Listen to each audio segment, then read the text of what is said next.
Got to say big thanks to Mr. Thomas Mulcair for waking up early, being with us. Federal election year, lots to talk about. Yes. I asked you, what is the one key word that stands out about the campaign of 2015? What is that word that resonates? I think change. Across the country, from coast to coast to coast, Canadians are communicating to us clearly that they want change in Ottawa. They want a different attitude in Ottawa. And they want us to start taking care of things that everybody's talked about for years but not gotten done, like quality, affordable childcare. We have a plan for $15 a day childcare across the country. We're actually going to get it done. So, Riaz, that's resonating well with people. Change, childcare, fear is another word that stands out. Yeah, no kidding. That's Mr. Harper's campaign, though. He's just been pushing that button constantly, bringing in C-51, so-called anti-terror legislation that really puts in danger our rights and freedoms. I think you have to do both. You have to take care of communities, take care of families, protect us, but you've also got to make sure that that protection includes protecting our rights. So what do you see as the big violation of the fundamental principle of Canadian justice with Bill C-51, this anti-terrorism legislation? Well, a lot of people have pointed out, including 4 former prime ministers, that there's no oversight. That's one thing. But actually what they're planning to do would make illegal and suspect and, frankly, subject to investigation basic things that are normal in a democratic society, like protesting in infrastructure. If you're an environmental group or a First Nations community, you would be subject to investigation by the government, and we find that totally wrong. Clarity comes into complete question with this one. What do you see as the most effective and proactive way to protect Canadians given all of the risks that exist today?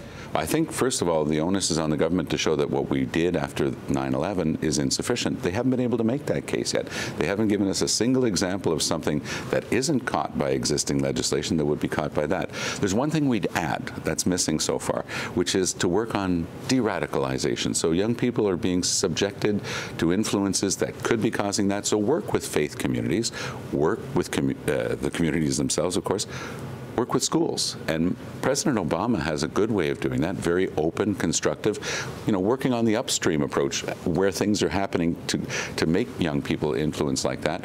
Mr. Harper doesn't look at it that way. He only wants to react instead of being proactive. When I look behind the message of Prime Minister Stephen Harper, safety could be the objective of the way he's going, and then we see the indications of the direction of saying we want our Canadian resources to expand and extend in this battle against Islamic State militants. Where do you see Canada's fight sitting when it comes to this key issue? We oppose the war, and one of the things we've noticed, Riaz, is that Mr. Harper hasn't been truthful with Canadians. There's an old expression that truth is the first casualty of war, but he should have told Canadians straight up that we were going to be on the front line. He denied it.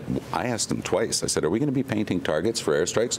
Absolutely not. He denied that, but it's the truth that we are doing that now. So if he didn't tell Canadians the truth in the fall, we're a little bit worried we won't know everything that's going on now. We know that there's a terrible situation there, but it's caused by a war that took place in 2003 that was wrong. Canada correctly stayed out of it. Everything that's happening now is a result of that last wrong-headed war. We think that the best thing to do is to react to the Iraqis' request. Give us a hand rebuilding our own capacity. Help NATO allies like Turkey with 1.5 million refugees that are in that country. Help a country like Lebanon that's going through a severe security crisis right now. That's the type of constructive thing we should be doing instead of going back in with the Americans bombing. It's not a NATO mission. It's not a United Nations mission. And the idea, Iraq is one area that's coming to a question, the idea of Syria. The indication is we could be going that way when House of Commons sits next week. What do you think about the idea and Canada's role there? Syrian President Assad is a war criminal. He has been using chemical weapons against civilians. Canadians should not in any way, shape, or form be taking orders from, getting in lockstep with, or working with that type of terrible criminal. That's what President Obama said since the beginning. Prime Minister Harper's team is starting to indicate that we could start working with Syria. I think that that's one of the worst things I've ever heard come out of Stephen Harper's mouth. A lot of key things to pay attention to, whatever side you're on this. I mean, federal election year, President Obama, you mentioned here in this chat, he threw out the idea about mandatory voting to a civic group in Cleveland this week. What do you think about this idea for Canadians to get people involved? It's tempting because when you know that 40% of Canadians stayed home and 65% of young people stayed home, I think it's our job to make sure we communicate to people that they have a role in determining their own future, especially young people. There's this massive weight being dropped in their backpack. It's a social weight, but it's also an economic and it's an environmental load load that they're being told they have to carry. They have a lot to say about that. Mr. Harper is going to make it tougher to vote on university campuses. You know, if we had been able to take the ballot box back to the campus, maybe we wouldn't have that low voter turnout.